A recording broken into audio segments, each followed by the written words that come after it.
বাড়িতে কিছু রুই মাছের পেটি ছিল, তা দিয়েই আজ সন্ধ্যেবেলায় ভাবলাম রুই মাছের চপ বানাবো। এমনিতেই সন্ধ্যেবেলায় চায়ের সাথে পকোড়া বা চপ এসব থাকলে ভালোই হয় বলুন। তাই এরকম ঘরোয়া উপকরণ দিয়ে সহজেই কিন্তু এটি বানিয়েছি। ভিডিওটি পুরো দেখার জন্য অনুরোধ রইল। তো এর জন্য প্রথমে 4 পিসের মতো রুই মাছের পেটি নিয়েছি, তাতে অল্প লবণ আর হলুদ দিয়ে ওই 4 থেকে 5 মিনিটের মতো ফুটিয়ে সেদ্ধ করে নিয়েছি। এরপর সেটিকে একটা পাত্রে তুলে নিয়ে ঠান্ডা করে মাছের থেকে কাঁটাগুলোকে বেছে একটা সাইড করে নিলাম।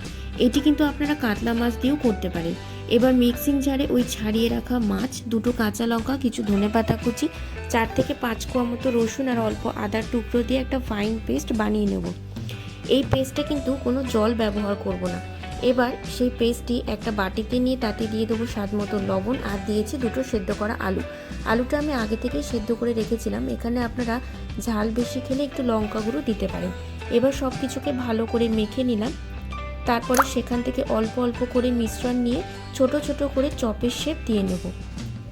তারপরে 2টো ডিমও ফেটিয়ে নিলাম। চপগুলো আমি ডিমের মধ্যে ডিপ করে ব্রেড ক্রাম্পের মধ্যে দিয়ে দিলাম। এটি আমি ঠিক 2বার করে কোট করেছি ডিম আর ব্রেড ক্রাম্পের মধ্যে দিয়ে।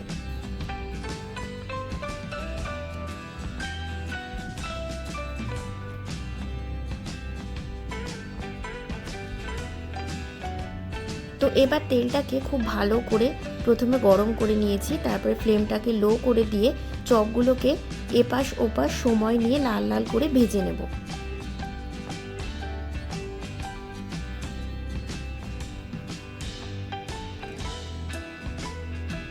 তো দেখুন চপগুলো কি সুন্দর ভাজা হয়েও গেছে। এবার সেটিকে একটা পাত্রে তুলে নিলাম।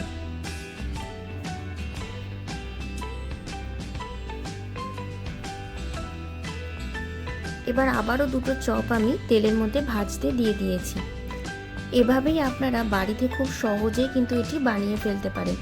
ভিডিওটি ভালো লাগলে অবশ্যই লাইক শেয়ার সাবস্ক্রাইব করবেন আমার চ্যানেলটি, আর আমার ফেসবুক পেজটি অবশ্যই ফলো করে দেবেন। চপগুলোকে এবার একটি প্লেটে তুলে নিয়ে সাথে নিয়েছি কিছু পেঁয়াজের টুকরো আর টমেটো সস। সকলকে ভিডিওটি দেখার জন্য অনেক ধন্যবাদ।